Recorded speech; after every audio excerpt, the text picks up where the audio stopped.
26번 문제는 우리 요약집 서브노트 103페이지에 보면은 확인 설명서 서식 비교가 있습니다. 103페이지 시험에 반드시 한 문제 출제된다고 했죠. 세부 확인 사항, 기본 확인 사항 구분하는 거. 이거 민간임대 등록 여부도 신설됐습니다. 권리관계에 1, 2의 서식만 해당됩니다. 단독 경보형 감지기는 아파트를 제외한 주거용 서식 1의 서식에 기재합니다. 소화전 비상벨은 2의 서식.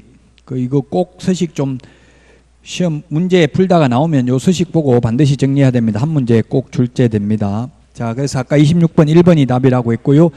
자, 그 다음에 27번입니다. 이거는 과거에 우리 부동산 거래 신고 등에 관한 법률이 제정되기 전에 국토유기획 및 이용에 관한 법률이 있을 때 공법 기출 문제입니다. 이게 지금은 부동산 거래 신고 등에 관한 법률로 통폐합됐고요.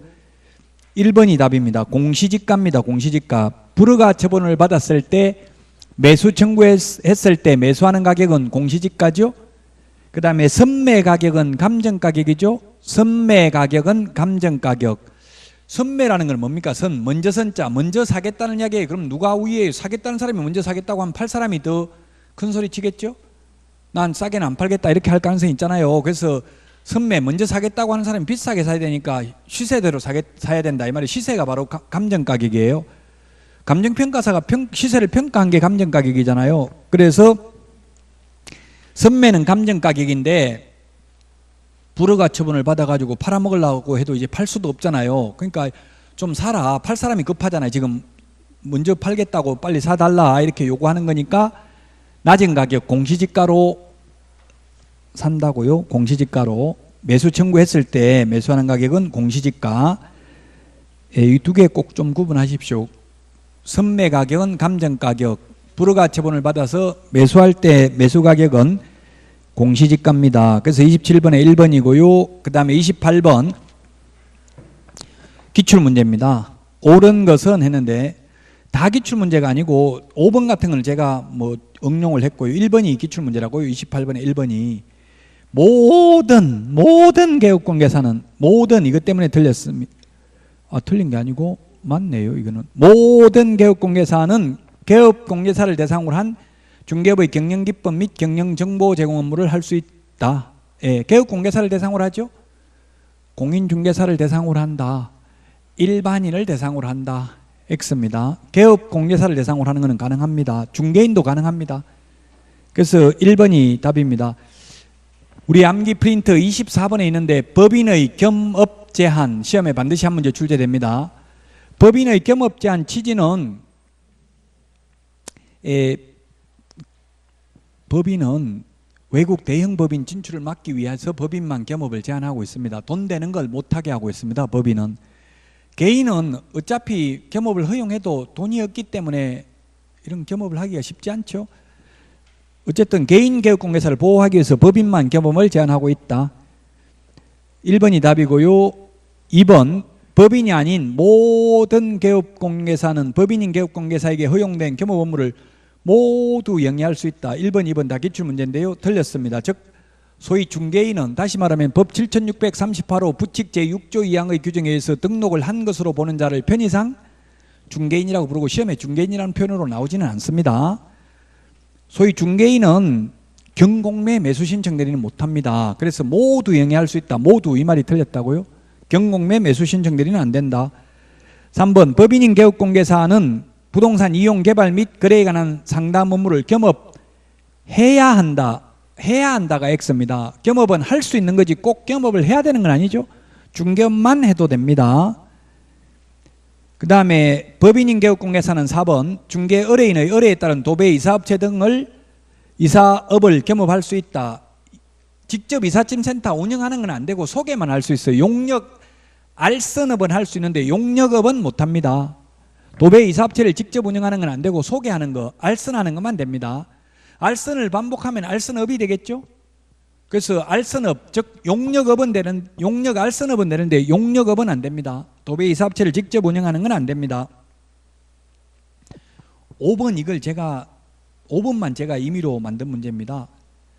왜냐하면 다른 출판사 이런 데서 틀리게 돼 있는 게 많아가지고 5번을 제가 그냥 넣어놨어요. 시험에 나올 확률은 그렇게 높진 않아요. 30호 미만 이걸 넣어놨다고요. 30호 미만은 겸업할 수 있습니다. 그 우리 공인중개사법에는 30호 미만, 30호 이상 이런 거 없어요, 규정이. 근데 이게 어디 있냐면 주택 공급 규칙, 공인중개사법은 지키고 다른 법은 안 지켜도 된다 이렇게 하면 그게 X잖아요. 주택 공급 규칙, 주택 공급 규칙 제50조에 있습니다. 제50조에 보면 주택법상 사업계획 승인 대상인 경우는 건설업 면허가 있는 사람에게만 겸업을 분양 대행을 시킬 수가 있습니다. 그래서 30호 이상, 즉 주택법상 사업계획 승인 대상인 경우는 분양 대행을 할 수 없습니다. 법인인 개업공개사가. 이건 다른 출판사 책에는 보면 30호 이상도 할 수 있다 이렇게 써놓은 책이 많아요. 엄격하게 보면 안 됩니다. 시험에 나온 적이, 그래서 이 강의하는 선생님마다 틀리고 출판사마다 틀리고 이런 문제는 중요해요, 안 중요해요?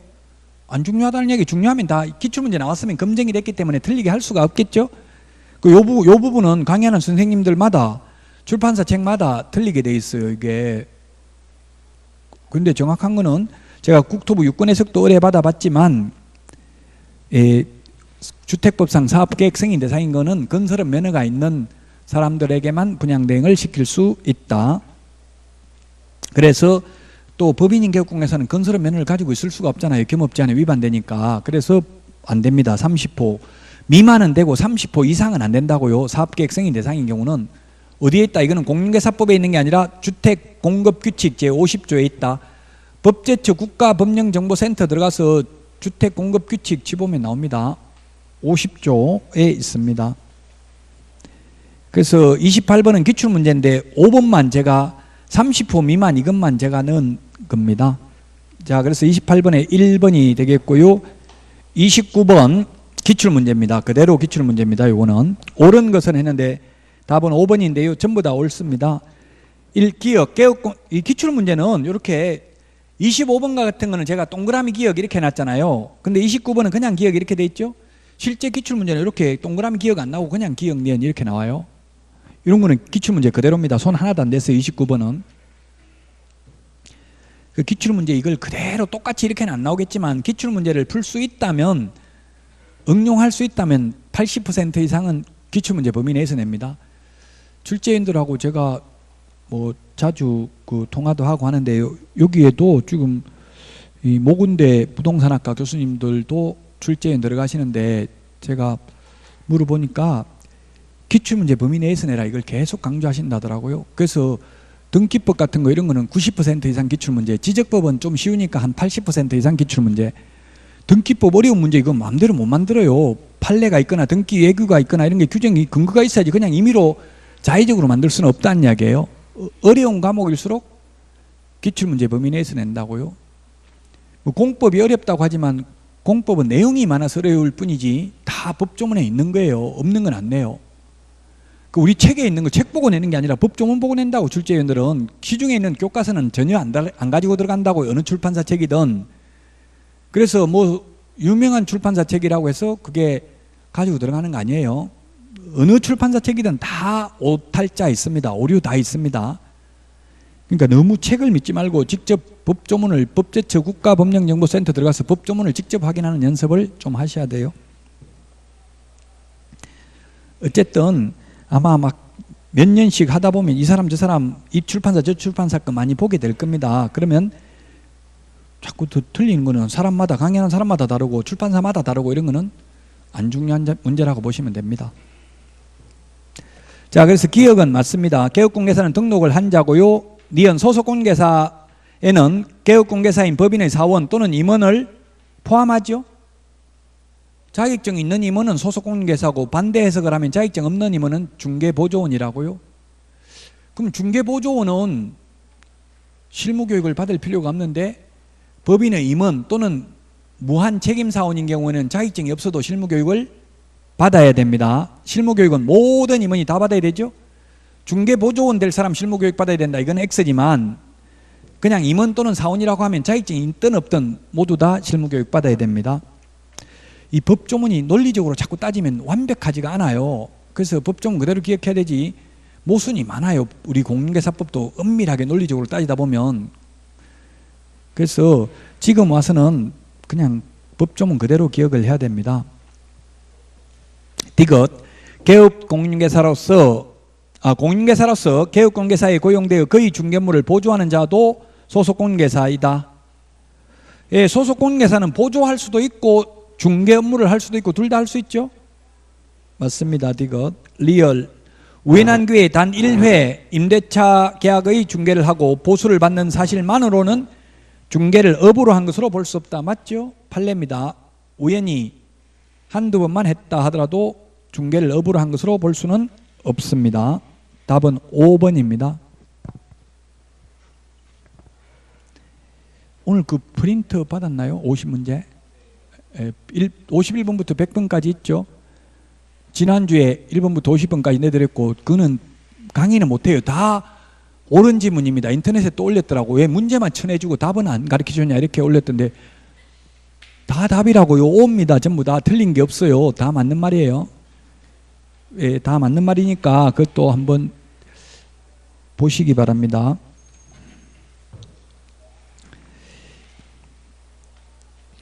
지금은 예민하니까 시험에 임박해지니까 아주 이제 그 사소한 거에 대해서 막 목숨 걸고 이런 분들이 많아요. 그 심지어 이런 것도 찍어놨더라고요. 이게 암기 프린트에 왜 조사 다 빼먹고 의, 는, 가 이런 거 다 빼먹고 적어놨냐 이렇게 묻더라고요. 줄이다 보니까 다 뺄 수밖에 없어요. 그거 다 해버리면 이게 표 안에 안 들어가요. 2장으로 만들 수가 없어. 책 한 권을 2장으로 만들다 보니까 이게 완벽하지 가니까 여러분들이 주석을 달아라고 이게 무슨 의미인지를 좀 해석은 여러분들이 달아야 돼요. 길게 서술식으로 다 적어버리면 어떻게 이게 2장에 다 만듭니까? 책을 한 권을 다 넣은 건데. 불합격하는 원인을 외부에서 찾지 말고 내부에서 나 자신에게 찾아야 돼요. 자꾸 외부 요인으로 돌리면 안 돼. 배우자가 협조를 안 하기 때문에 뭐 그런 거는 핑계에 불과해요. 최선을 다해서 합격해가지고 협조 안 하는 배우자 있으면 합격해가지고 배우자도 공부시켜요. 등록금 좀 내더라도 2달만 공부시키면 그때부터 존경한다고. 아, 이렇게 내 배우자가 어려운 공부하셨구나 하고 그때부터는 달라진다더라고요. 존경하는 마음이 생긴다더라고. 그 개나 소나 다 합격하는 거 뭐 그게 어렵다고 그러냐 이렇게 개무시하는 사람이 있을 수 있어. 배우자. 그래도 참고 합격하고 나서 공부시키면 돼요.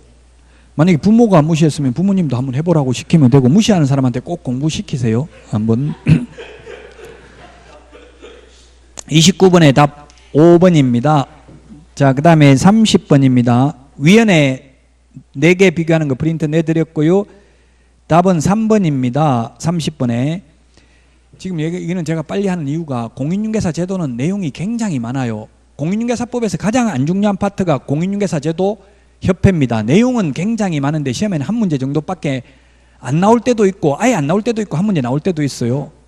내용은 굉장히 많아요. 그래서 별로 안 중요하다고. 그러나 공인중개사 제도 중에서 나올 확률이 가장 높은 게 공인중개사 정책심의위원회입니다. 이게 왜냐하면 신설됐기 때문에 옛날에 없다가 생겼기 때문에. 답은 3번입니다. 부위원장에 관한 규정이 없습니다. 부위원장이 없어요. 공제운영위원회는 부위원장이 있습니다. 공제운영위원회는 부위원장이 직무를 대행하는데 공인중개사 정책심의위원회는 위원장이 미리 지명한 위원이 직무를 대행합니다. 부위원장에 관한 규정이 없다고요. 그래서 답은 3번입니다.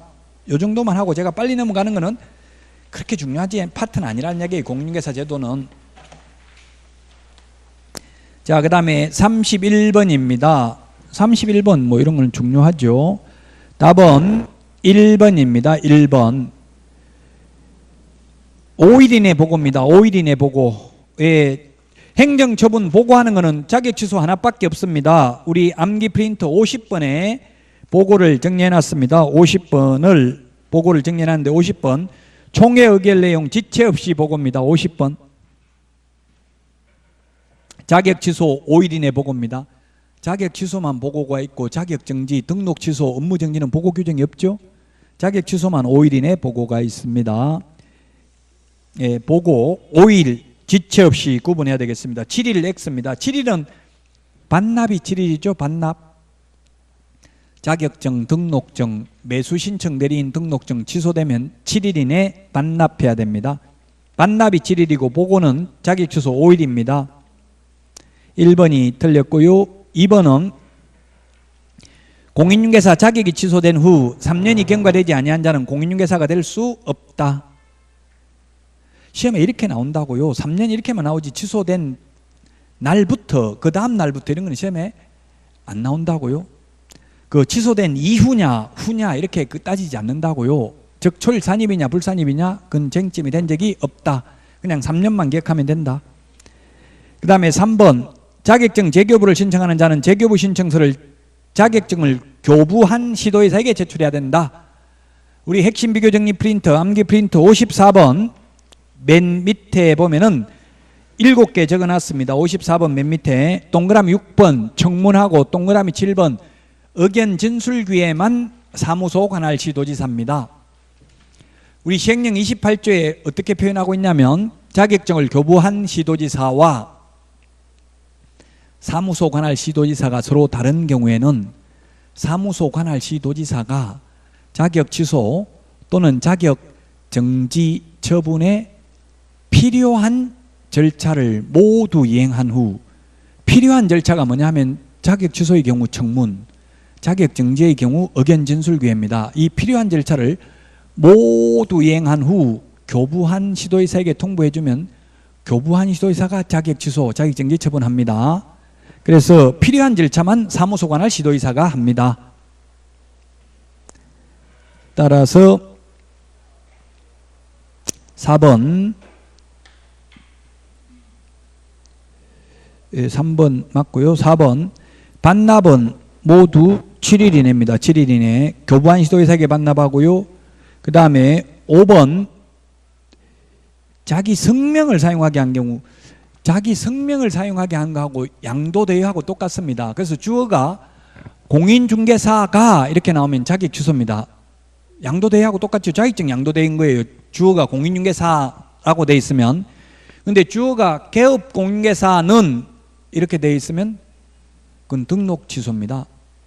개업공인중개사가 등록한 사람이 개업공인중개사잖아요. 주어가 개업공인중개사 이렇게 돼 있으면 자격 취소가 아니라 뭐라고요? 등록 취소.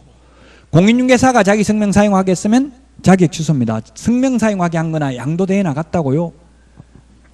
지금은 공인중개사라고 돼 있으니까 자격 취소입니다. 자격 취소는 반드시 해야 되죠. 그래서 31번에 답 1번입니다.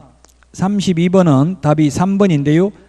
32번과 같은 패턴이 시험에 굉장히 10번 이상 출제됐습니다. 최근에 20년 동안 자주 나왔습니다.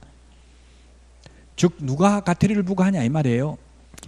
그래서 가태료는 500만 원 가태료, 100만 원 가태료 두 가지가 있잖아요. 공인중개사법에는. 그러면 500만 원 이하의 가태료는 원칙 국토교통부 장관입니다. 왜? 500만 원 가태료는 거래정보사업자나 협회에 대해서만 부과합니다. 원칙은. 근데 최근에 신설된 것들은 개인에게도 500만 원 가태료를 부과합니다. 500만 원 이하. 그게 뭐냐면 연수교육 받지 아니한 경우 등록관청이 등록관청이 아니죠. 연수교육은 누가 해요? 시도의사가 하니까 시도의사가 500만 원 이하의 가태료. 그 다음에 확인설명 근거자료 제시하지 않는 경우는 등록관청이 500만 원 이하의 가태료를 부과합니다. 그래서 답은 3번이라고요. 100만 원이 아니고 연수교육 안 받으면 500만 원 이하의 가태료입니다. 그리고 등록관청도 아니네요. 이게 누가 부과해요? 시도의사가 부과하죠. 연수교육은 시도의사가 실시하니까. 그래서 3번이 틀렸습니다. 3번이 답입니다.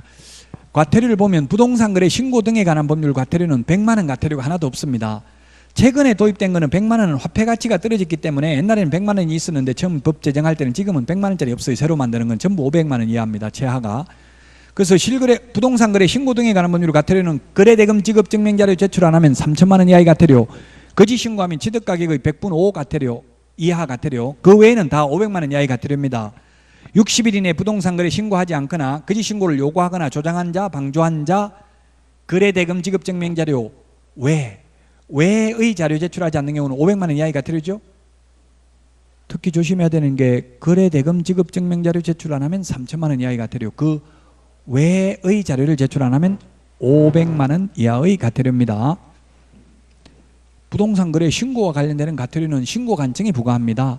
신고관청이 과태료를 부과한 때는 10일 이내 등록관청에 통보해야 되죠. 자, 그래서 32번에 답 3번입니다. 3번. 33번입니다. 33번 네 가지 서식에 공통적으로 기재해야 될 사항이 아닌 것은 단독 경보형 감지기인데 단독 경보형 감지기는 우리 서브노트 103페이지에 보면 1의 서식에만 기재합니다. 단독 경보형 감지기. 2의 서식에는 단독 경보형 감지기 대신에 소화전, 비상벨을 기재합니다. 그래서 모든 서식이 기재해야 될 사항이 아닌 것은 답이 5번입니다. 33번에 모든 서식에 공통적으로 기재해야 될 사항이 대권, 금세, 실수, 역대 정권, 지금 트럼프 정부도 미국도 지금 지지율이 30%도 안 되죠. 집권하고 나면 처음에는 지지율 높다가 모호된 나라 대통령이 집권하고 몇 년만 지나면 20-30%밖에 안 됩니다. 지지율이. 그래 대권 잡으면 금세 실수를 한다고요. 누구든지. 그렇게 암기하라는 이야기예요. 이게 대권, 금세, 실수 이게 모든 공통적 서식입니다. 대가 뭐냐면 대상 물건의 표시입니다. 대상 물건의 표시, 소재지, 면적 이런 거요. 대상 물건의 표시, 권이 뭐냐면 권리관계입니다. 권리관계. 그 다음에 거래 예정 금액입니다. 거래 예정 금액. 세가 세금입니다. 취득 관련 조세입니다. 취득 관련 조세. 그 다음에 실제 권리관계, 중개보수 산출 내역 이 6개는 우리 서브노트 103페이지, 104페이지에 대권 검세 실수 104페이지 서브노트 104페이지 두 번째 줄에 보니까 대권 검세 실수 대가리 적어놨죠. 서브노트 104페이지에 있습니다. 대권 검세 실수 이건 모든 서식 공통적 기재사항입니다. 33번이 기출문제 출제됐는데 기출문제를 조금 응용했습니다. 그 2번과 같은 거 이런 거는 옛날에 없다가 신설됐기 때문에 기출문제는 아직 이거 안 나왔어요. 6월 1일 6월 1일 하루만 가지고 있으면 1년분 재산세 다 내야 되죠. 이게 분쟁이 많이 생기다 보니까 이 확인설명서 서식에 이게 기재됐어요. 그래서 팔 사람은 6월 1일 되기 전에 파는 게 좋겠죠. 5월 말까지 파는 게 좋습니다. 5월 말까지 잔금 치르면 매수인이 내야 됩니다. 6월 1일 날 매수인이 가지고 있으니까 매수인이 내야 돼요. 그 매도인인 경우는 매도인은 빨리 팔아야 되고 매수인의 경우는 6월 1일 이후에 6월 2일 날 잔금 치르는 게 좋겠죠. 6월 1일 날 잔금 치르도 매수인이 내야 돼요. 6월 1일 날 6월 1일 날 잔금 치르면 매수인 취득했으니까 이거 자꾸 헷갈리네. 6월 1일 하루 가지고 있는 사람이 매수인이 6월 1일 날 잔금 치르면 매수인 내는 거 맞죠? 네. 그래서 이게 확인설명서 서식에 신설됐다. 33번에 답 5번이고요. 그 다음에 34번은 틀린 것은 답이 4번입니다. 4번. 이게 다 개정된 내용입니다. 최근에 개정된 내용입니다. 1번은 상가건물임대차 분쟁조정위원회 주택임대차 분쟁조정위원회를 준용한다고 했죠. 이건 최근에 신설된 내용이고요. 2번도 최근에 개정됐습니다. 전통시장 권리금 회수기에 보장 안 되다가 지금은 됩니다. 그 다음에 3번도 이게 옛날에 3개월에서 6개월로 바뀌었습니다.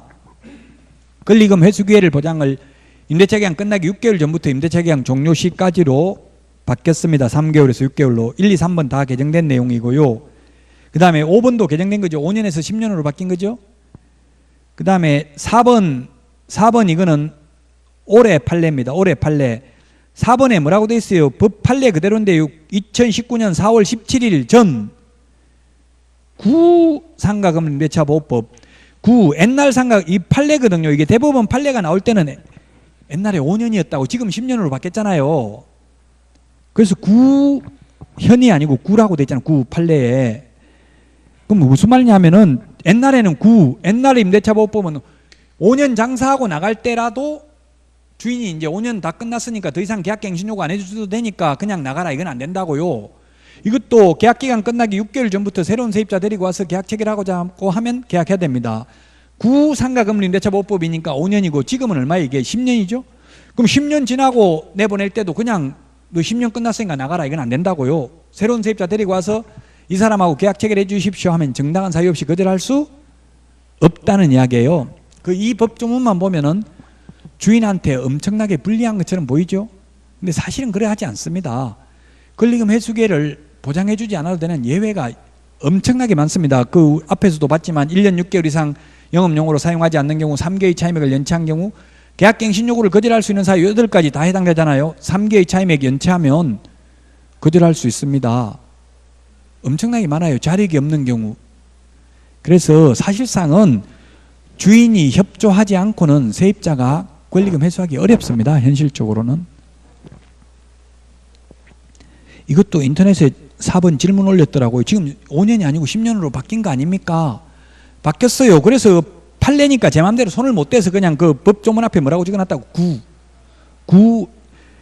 왜냐하면 이게 판례가, 이 판례는 올해 판결문이 나왔지만 대법원 판례니까 이미 3년 전의 사건이에요. 대법원 판례 얻으려면 한 3년 걸리죠. 그래서 구상가금을 임대차보호법 이렇게 돼 있는 거예요. 지금 현은 10년이에요. 10년 이제. 어쨌든 계약갱신 요구를 더 이상 못할다 하더라도 권리금 회수기에는 보장해 줘야 된다 이 말이에요. 물론 주인이 권리금을 직접 내줘야 된다는 뜻은 아닙니다. 기회만 주면 됩니다. 회수 기회만. 그래서 34번에 답 4번이고요. 그 다음에 35번은 매수 신청 대리와 관련되는 내용인데요. 이거는 답이 2번입니다. 2번 10일이 아니고 15일입니다. 15일. 15일이고요. 이것도 조금 어려울 수 있는데 10일 우리 암기 프린터 이게 좀 어려울 수 있는데요. 암기 프린터 10일이라는 숫자가 어디에 있나요? 10일이라는 숫자가 40번에 있죠. 40번에 보면 동그라미 3번, 4번, 5번 40번에 동그라미 3번, 4번, 5번입니다. 40번에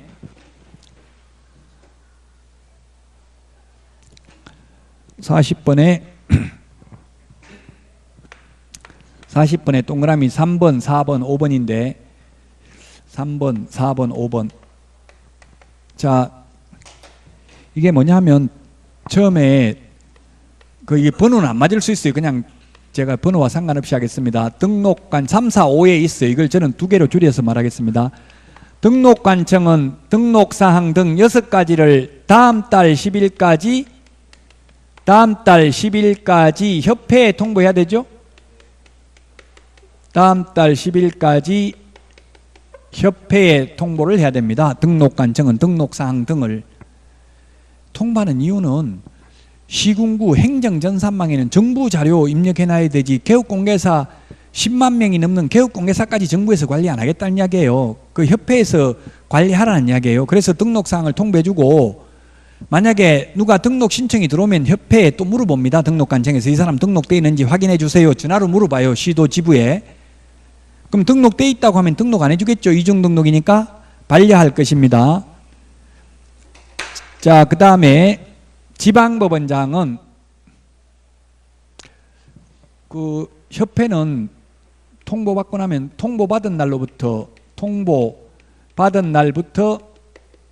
10일 이내에 법원 행정처장에게 통지합니다. 법원 행정처장에게 통지합니다. 그 다음에 지방법원장은 매수신청 대리인 등록을 받은 지방법원장은 다음 달 10일까지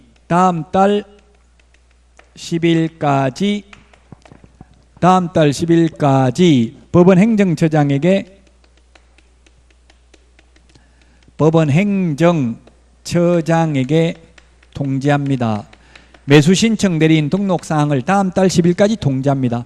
통지, 통보 이런 거 가지고 너무 집착할 필요 없어요. 이거 시험에 구분하는 거 안 나왔어요. 같은 의미입니다.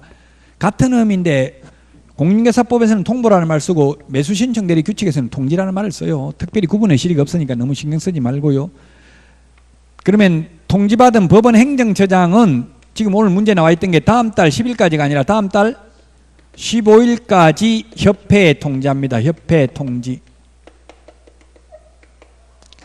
시험에 이게 나온 적은 없어요. 이 부분은. 그러니까 어쨌든 나올 수도 있기 때문에 숫자를 비교해서 정리해 놓은 거예요.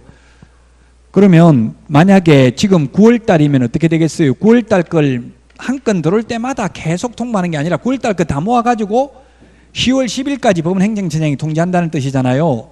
그럼 10월 10일까지는 통지를 해야 되고, 그러면 이게 다음 달 15일은 이거 무슨 말이겠어요? 10월 15일을 말하겠어요? 11월 15일까지를 말하겠어요? 이게 여기서 10월 15일이라는 게 법원 행정처 유권 해석입니다. 그 다음 달이 아니에요. 같은 다음 달이에요. 그 다음 달이 아니고 그냥 다음 달이에요. 그래서 이걸 다른 말로 표현하자면 통보받은 날로부터 5일 이내예요. 이걸 다른 말로 해석하자면, 물론 시험에 통보받은 날로부터 5일 이내 이렇게 절대 안 나오겠죠. 15일이라고 돼 있으니까 다음 달 15일이라는 말은 해석을 하자면 통보받은 날부터 5일 이내 이 뜻이라고요. 그 다음 달이 아니고. 어쨌든 지금 10일이라는 숫자가 3번 나오고 15일이 1번 나옵니다. 우리 이거 암기 프린트 40번에 3번이 뭐예요? 이거 3번이에요. 이거 3번 나와 있잖아요. 3개.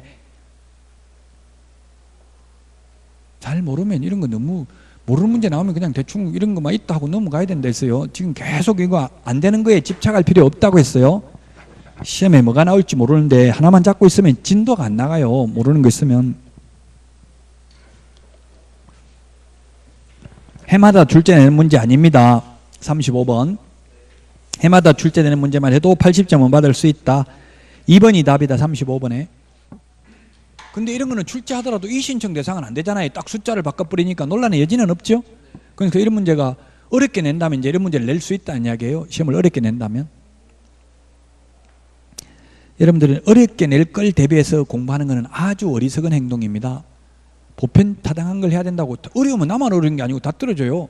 그럼 다 떨어지면 데모하고 하면 또 추가 시험을 실시할 수도 있어요. 예를 들면. 그러니까 너무 어려운 거 사이드에 있는 것만 절대 보지 마시라고요.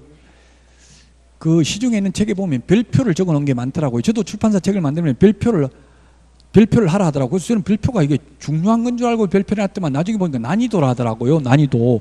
그럼 난이도가 쉬운 게 별표 하나, 어려운 게 별표 3개면 별표 하나를 공부해야 돼요? 3개를 공부해야 돼요? 하나 있는 거 공부해야 돼. 쉬운 걸. 어려운 거 공부해야 되는 게 아니고. 저도 별표라는 게 무슨 의미인지도 그냥 아무 생각 없이 별표도 1개, 2개 제 맘대로 그냥 느낌 가는 대로 했어. 책 만드는 것도 힘드는데 별표한다 시간을 몇 시간씩 쓰면서 고민할 필요가 없죠. 그러니까 출판사 책마다 별표가 있는 책들이 있어요. 그 신경 쓰지 말라는 이야기의 결론은, 그 별표, 저도 책을 쓰지만 아무 생각 없이 그냥 별표 3개만 다 못하니까 3개도 1개 하고 몇 개 하고 2개도 몇 개 하고 1개 다 하고 막 대충 섞어서 해버리지, 그걸 특별히 의미를 두고 한 거 아니라고요. 그 너무 그 목숨 걸고 막 별표 3개만 공부하는 건 아주 바람직하지 않아요. 사이드에 있는 것만 공부한다는 뜻이에요. 3개만 하는 거는. 36번입니다. 36번. 옳은 것은 했는데 이게 가장 어려운 게 사실은 중개대상물하고 용어정의입니다. 논란의 대상이 돼요. 이게 왜냐하면 판례, 유권해석, 해석상의 문제니까, 법조문에 없는 거니까. 법조문에 입주권이 중개상물이 된다 안 된다 이런 말 없죠? 없는데 중개상물 되는 것으로 보기 어렵다. 맞아요. 이게 그 시험에 24회 시험에 입주권이 중개상물 되냐 안 되냐 출제가 됐었는데요. 출제위원은 이게 안 된다는 취지로 출제했어요. 근데 모두 정답으로 인정됐어요. 될 수도 있고 안 될 수도 있어요. 입주권에 추첨, 당첨 이런 말 들어가면 이거는 중개상물 아닙니다. 추첨 기회에 추첨을 하여 당첨되면 입주할 수 있는 권리에 불과한 입주권은 중개상물이 안 된다고요. 그러나 도시 및 주거환경정비법상 관리, 처분, 인가 받은 입주권은 동호수가 특정됐기 때문에 중개상물 돼요. 위치와 면적이 특정된 것은 미래의 건축물이기 때문에 중개상물이 됩니다. 위치와 면적이 특정되지 않는 것은 원칙적으로 중개상물이 아닙니다. 물론 아직 시험에 나온 적은 없습니다. 나온 적이 없다 이 말은 별로 안 중요하다는 얘기예요. 나온 적은 없지만 판례가 있는데 반드시 동호수가 특정된 것에 한하여 중개상물이 된다. 이거는 X입니다. 즉 동호수가 특정되지 않는 것도 지역조합 아파트 같은 경우는 중개상물이 된다는 판례도 있습니다. 동호수를 옛날에 지역조합 아파트는 동호수를 늦게 특정했어요.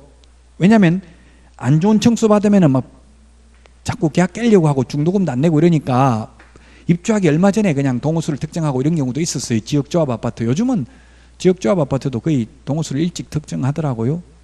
자, 어쨌든 입주권은 논란의 여지가 있다. 그냥 입주권이라고 하면 중개상물 된다 안 된다 단정적으로 말하기 어렵다.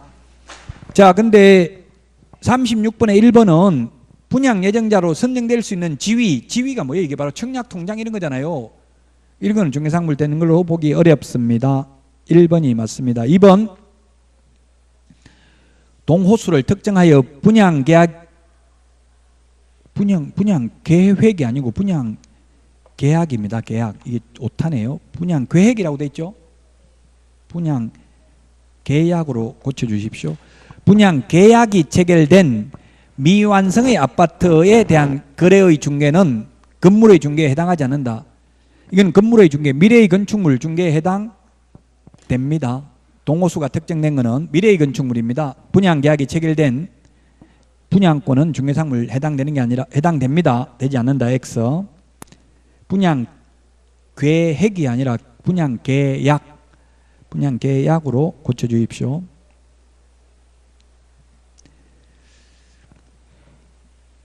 3번 공장재단을 구성하는 공업소유권 및 시설 등은 각각 분리하여 중개상물이 된다. 공장재단, 광업재단은 재단 전체가 하나로서 중개상물이 되죠. 분리하여 중개상물 안 됩니다. 그 다음에 4번 광업재단에 속한 광업권은 독립한 중개상물이 된다. 안 됩니다. 광업재단 전체가 중개상물이 됩니다.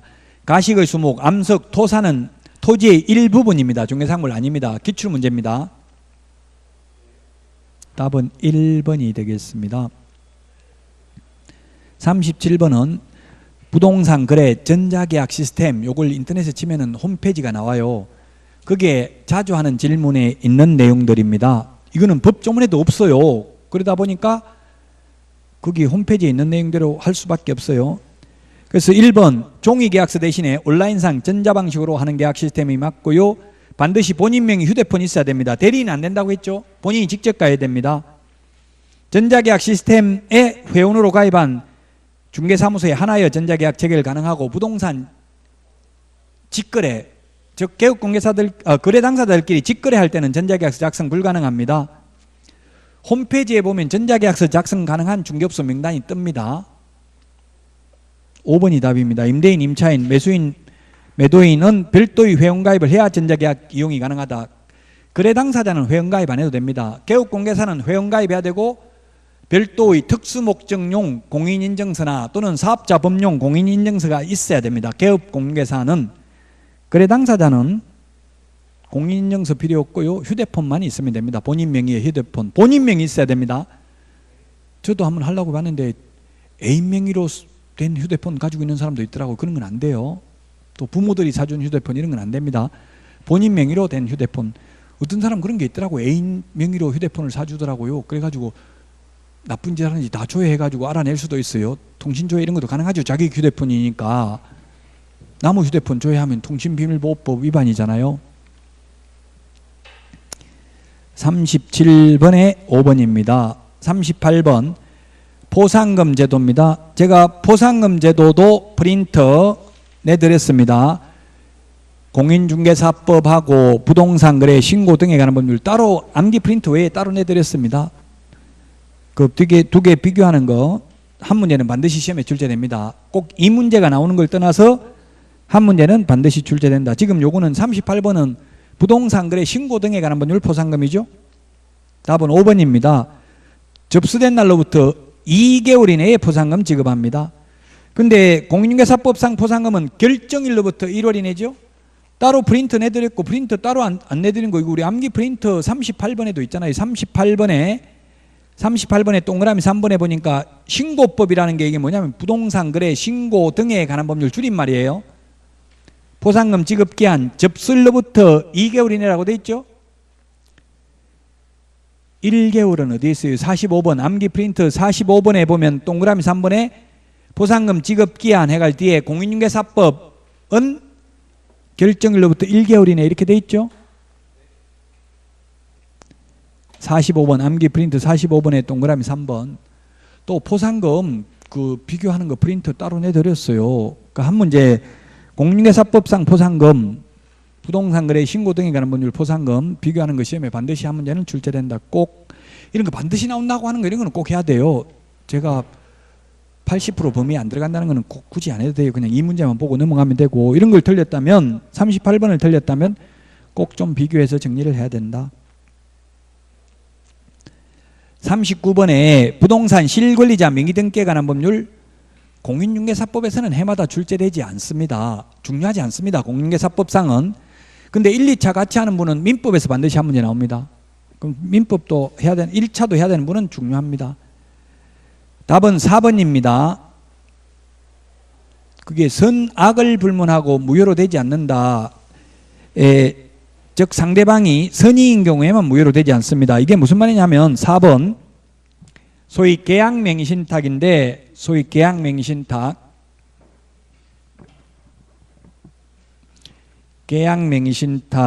되겠는데, 매도인이 있고 매도인이 매수인에게 팔았습니다. 매수인에게 팔았는데,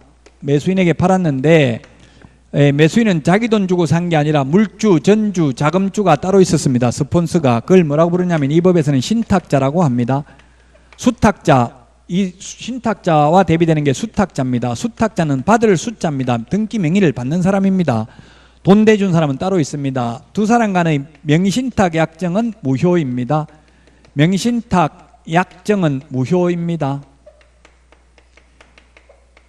이 명의신탁 약정은 원칙이 무효입니다. 다만 이 명의신탁 약정도 배우자 명의신탁, 종중 명의신탁, 종교단체 명의신탁은 조세표탈 목적 등이 아니라면 유효합니다. 그러나 원칙적으로 무효입니다. 이거는 무효고요. 그 다음에 그로 인한 물권 변동 효력도 원래는 무효입니다. 이게 원래는 무효인데, 다만 수탁자가 계약 한쪽 당사자가 되고 그 상대방 당사자가 선의인 경우, 명의신탁 약정이 있다는 사실을 알지 못하는 경우에는 그러하지 아니하다 이렇게 돼 있어요. 유효하다. 이게 매도인이 선의인 경우에만 유효하다고요. 근데 4번 문제는 선악을 불문하고 무효로 되지 않는다. 유효라고 해서 틀렸죠? 악의의 매도인이라면 무효입니다. 특히 주의해야 될 점, 이게 좀 헷갈리는 게 이거하고 제3자. 제3자는 선악을 불문하고 유효하죠? 제3자는 악의의 제3자라도, 악의의 제3자라는 뭐예요? 명의신탁을 알고 있어도 유효하게 소유권을 취득합니다. 악의의 제3자도. 다만 제3자가 수탁자의 배임행위에 적극 가담하면 무효죠. 이거는 선악을 불문하고 여기는 유효인데, 지금 우리 문제는 이걸 묻고 있는 거예요. 이거 지금 요거는 매도인이 선의인 경우에만 유효하다. 악의인 경우는 무효입니다. 답 4번이고, 공인중개사법에서는 그렇게 중요한 내용은 아니다. 해마다 나오는 거 아닙니다. 근데 민법 하려면 꼭 정리를 해야 된다. 명의신탁 유형이 3가지가 있어요. 이자간 명의신탁, 등기 명의신탁, 계약 명의신탁이 있는데, 이자간 명의신탁은 시험에 잘 안 나옵니다. 왜냐하면 권리관계가 단순하기 때문에. 다만 이자간 명의신탁에서만 횡령죄가 성립합니다. 수탁자가 수탁부동산을 임의로 처분하면. 3자간 명의신탁, 계약 명의신탁에는 횡령죄 성립하지 않습니다. 답이 4번이고요. 40번 틀린 것은 했는데 2번입니다. 1번처럼 이렇게 대통령령으로 정한다, 국토교통부령으로 정한다, 이런 건 답으로 하지 말라고 했죠. 모르면, 확실하게 모르면 그냥 답으로 안 하면 99%는 그게 맞는 거예요. 틀린 걸 골라라고 해도 답하지 말고, 맞는 걸 골라라고 해도 답하지 말라고요. 40번에 2번이 틀렸습니다. 개업공개사 등은 다른 개업공개사의 소속공개사, 중개보조원 또는 법인의 사원, 임원이 될 수 있다가 아니라 없다. 이중소속 금지. 2번이 답입니다. 우리 암기 프린트 53번에 있습니다. 53번. 암기 프린트 53번에 있다. 기출문제에 다음 중 개업공개사에게 금지되어 있는 것은, 이렇게 시험에 나왔어요. 금지되어 있는 것은. 금지라는 말이 우리 공인중개사법에는 한 3번 정도 나와요. 4번 정도 나오네요. 개업공개사 등의 금지 행위는 우리 암기 프린트 11번에 있어요. 매무, 수거, 관직, 상투. 그 개업공개사 등의 금지 행위고요. 그 말고도 자격증, 등록증, 양도대여 금지, 이런 말도 나옵니다. 이중소속 금지도 나옵니다. 그러니까 4번 나오네. 자격증 대여 금지, 등록증 대여 금지, 이중소속 이중 등록 금지, 개업공개사 등의 금지행위. 그리고 금지라는 말은 여러 개가 있으니까 인터넷에 그런 질문을 올렸더라고요. 개업공개사의 등의 금지행위, 매무수고 간직상투만 암기했는데 보니까 다음 중 개업공개사에게 금지되어 있는 것은 해가지고 뭐가 나오냐면 이중소송하면 안 된다. 이중소송 안 된다는 게 매무수고 간직상투 대가리 어디 있습니까? 아무리 찾아도 대가리가 없는데 이렇게 하던데 문제를 잘 읽어봐야 돼요. 잘. 꼭 금지행위 말고도 또 금지라는 말이 들어가는 게 있다고요. 여러 개가.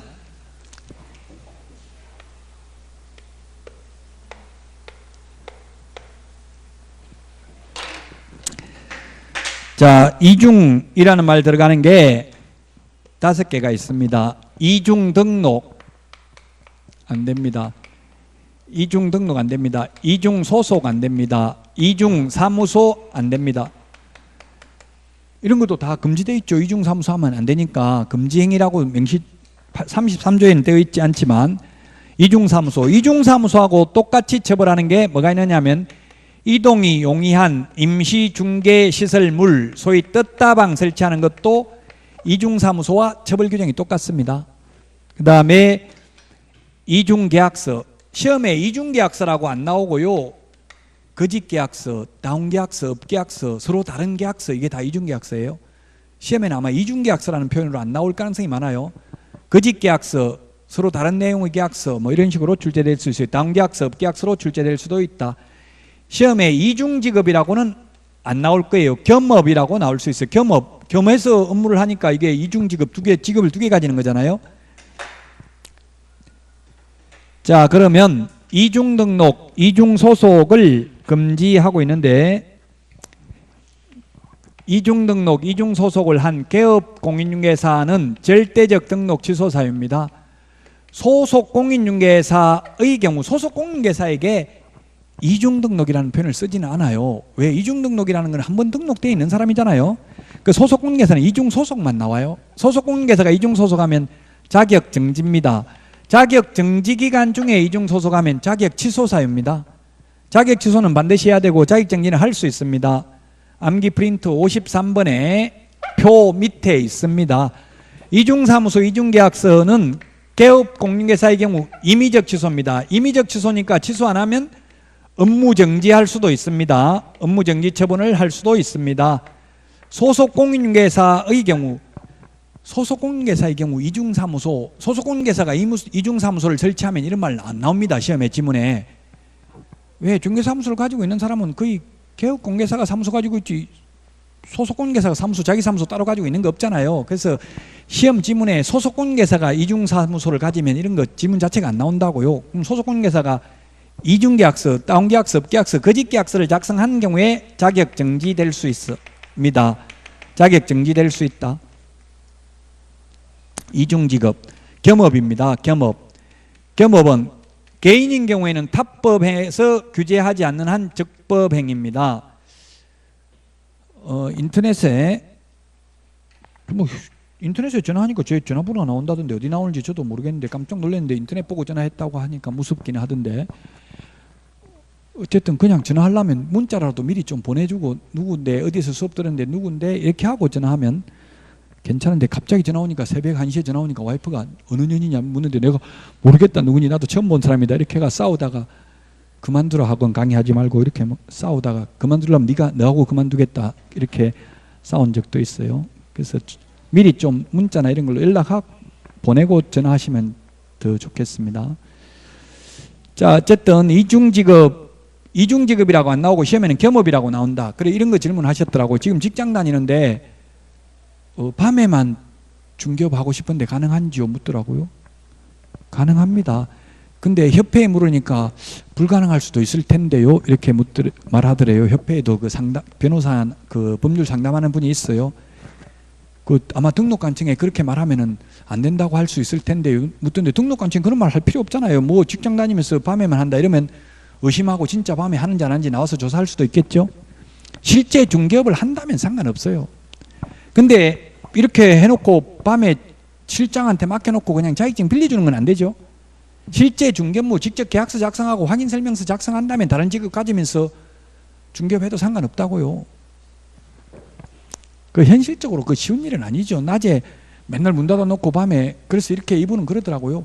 자기 사무소 맨날 제가 그게 현실적으로 그럼 낮에 텅텅 비워놓고 됩니까? 물으니까 아니 공동사무소 하겠대. 공동사무소 다른 분하고 다른 사무실 하는데 나도 하나 더 등록해놓고 밤에는 이제 자기가 밤에 해가지고 자기가 한 거는 뭐 몇 프로 80% 먹고 20%는 사무실 임대료로 주고 이런 식으로 할 모양이더라고. 그건 가능해요. 그렇게 하려면. 예, 타법에서 규제하지는 않는 한 가능해. 타법에서 규제한다는 건 뭐냐면 공무원을 하면서 중개업을 하면 그건 공무원법에 저촉된다 이 말이에요. 공인중개사법에 저촉되는 게 아니고. 그 다음에 법인인 경우에는 법 14조에 규정된 6가지 업무 외의 업무를 하면 등록을 취소할 수 있습니다. 6가지 업무만 겸업할 수 있습니다. 주택, 상가, 29세대까지 분양 대행할 수 있잖아요. 이런 거 외에 다른 거 하면 취소할 수 있다. 그리고 이중 등록, 이중 소속, 이중 사무소, 임시 중개 시설물까지는 1년 이하의 징역이나 1,000만 원 이하의 벌금도 병과 같이 부과할 수 있습니다. 병행해서 부과할 수 있습니다. 이중계약서, 다운계약서, 업계약서, 거짓계약서 적어도 징역 벌금 대상은 아닙니다. 다운계약서를 건절하려면 이것도 형사처벌 규정이 있으면 좋은데 없어요. 지금은 단지 행정처분만 할 수 있다고요. 이중계약서, 다운계약서 적으면. 지금 왜 이거 제가 이렇게 오랫동안 설명하냐면 시험에 이중이라는 말 들어가는 거 반드시 1개 지문 이상 출제됩니다. 200개 지문이 시험에 나오거든요. 우리 그중에서 반드시 1개 지문 이상은 출제된다. 예, 그래서 40번에 답 2번입니다. 자, 이제 4회분 하나 남았네요. 하나 남은 거 4회분 이거 한번 4회분은 좀 어려워요. 4회분은 미리 풀어보신 분들 보니까 뭐 다른 회차가 80점 이상 나온 분은 4회차는 60점도 채 안 나왔다 이러더라고요. 4번 다 쉬우면 재미없잖아요. 그래서 마지막 회차는 좀 어렵게 내놨어요. 3개는 비교적 여기까지는 비교적 평범한 내용들입니다. 그래서 4회차는 마지막이니까 또 너무 쉬우면 교만하거든요. 사람이 뭐 더 이상 공부할 필요 없다 막판에 이런 느낌이 들면 떨어지거든요. 그래서 약간 충격을 받으라고 마지막 회차는 조금 어렵게 출제해놨어요. 결코 어려운 게 중요하다는 뜻은 아닙니다. 그냥 참고로 이럴 수도 있다 해가지고 약간은 충격받아보고 좀 새로운 각오로 공인중개사법을 더욱더 열심히 하라는 취지에서 내놓은 거니까 또 너무 어려우니까 어떤 분 그러더라고요. 포기해버려야 되겠다. 저한테 또 2차 포기해도 되겠습니까? 이렇게 질문 쪽지 같은 거 이렇게 해가지고 묻는 분이 있어요. 그럼 저는 뭐라고 하냐면 제가 죽으라고 하면 죽을 겁니까? 물어요. 그러니까 저한테 여러분 인생을 맡기지 말고 스스로 판단해야 돼요. 포기하지 말라는 이야기에 결국 남은 기간 최선을 다해서 꼭 합격하기를 기원하면서 오늘 강의 마치도록 하겠습니다. 다음 주에 건강한 모습으로 뵙겠습니다. 수고하셨습니다.